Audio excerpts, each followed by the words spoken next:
নমস্কাৰ বন্ধুসকল বহুতে মোক সুধি আছিল যে অনলাইন কেনেকৈ এপ্লাই কৰিব লাগে ষ্টেপ বাই ষ্টেপ দেখাব কৈ আছিল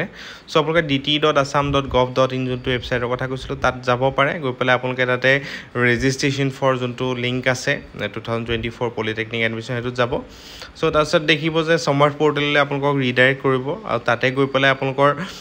নোটিছটো চাব পাৰে নোটিফিকেশ্যনত আপোনালোকে দেখিব যি য'ত লাগে সেইখিনি গোটেইখিনি ডিটেইলছ চাব তাৰপিছত আহি নিউ ৰেজিষ্ট্ৰেশ্যন যোনটো আছে নিউ ৰেজিষ্ট্ৰেশ্যনত ক্লিক কৰিব কি দিয়ে লাগে আপোনালোকক গোটেইখিনি দিয়া আছে ক্লাছ 10ৰ মাৰ্কশ্বিট চাৰ্টিফিকেট যি য'ত লাগে গোটেইখিনি ডিটেইলছত দিয়া আছে তো তাৰপিছত এটা এটাকৈ আপোনালোকৰ ডিটেইলছবিলাক ভৰাব পাৰিব সেইটো এটা মেথড আছে আৰু এটা মেথড আছে কি যোনটো আছিলে PDF আপোনালোকে পাব সেই PDFত যোনটো লিংক আছে সমাৰ্ট পৰ্টেলৰ সেই লিংকটোত আপোনালোকে ক্লিক কৰিলে আকৌ সেই গোটেইখিনি একে প্ৰচিডিউৰ গুচি যাব ক্লাছ 10ৰ বৰ্ডৰ মাৰ্কশ্বিট লাগে ৰেজিষ্টাৰ্ড ইমেইল আইডিটো লাগে একদম নিজৰ নামত লাগে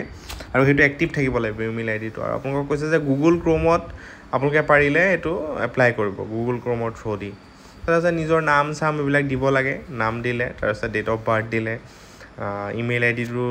দিব লাগে তাৰপিছতে আপোনাৰ গোটেই ডিটেইলছটো এটাৰ পিছত এটা দি পেলাই পাছৱৰ্ড এটা বনাব পাছৱৰ্ডটো মনত ৰাখিব খালি মোবাইল নাম্বাৰটো দিব যোনটো আপোনাৰ ভেলিড মোবাইল নাম্বাৰ OTP এটা আহিব তাৰপিছত ৰেজিষ্টাৰ্ড হৈ যাব তাৰ পিছৰ ষ্টেপতহে আপোনালোকে ওৱান বাই ওৱান নেক্সট ষ্টেপবিলাক কৰিব লাগিব ধৰক আপোনালোকৰ ডকুমেণ্ট আপলোড কৰা কিবা কিবি সেইবিলাক প্ৰচিডিউৰ নেক্সট ষ্টেপত আহি যাব চ' সেইটোৱে প্ৰচিডিউৰ হয় আৰু কিছুমান কুৱেৰি আছিলে যে যদি PRC নাই বা NCL নাই আমি এপ্লাই কৰিছোঁ ৰিচিপ্টখন বৰ্তমান আছে বা একনলেজমেণ্টখন আছে আমি এপ্লাই কৰিব পাৰিম নে নোৱাৰিম চ' সেইটো লৈ পেলাইও এটা ডাউট আছে আপোনালোকে যিমান পাৰে সোনকালে PRC বা NCLখন গোটাই লওক আপোনালোকে এপ্লাই কৰক এপ্লাই কৰি পেলাই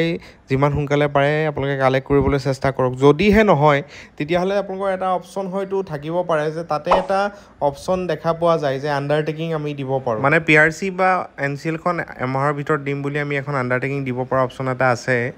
এখন কিন্তু অপশ্যনটো ডাইৰেক্টলি লিখা আছে যে ITI লিটাৰেল এণ্ট্ৰি কাৰণেহে হয় সেইটো বিষয়ে আপোনালোকে যদি কনফাৰ্মেশ্যন ল'বলৈ হয় সেইটো ভালকৈ কনফাৰ্মেশ্যন লৈ ল'ব পাৰে যোনটো ফোন নম্বৰ আৰু এটা ইমেইল ID অলৰেডি দিয়া হৈছিল আপোনালোকক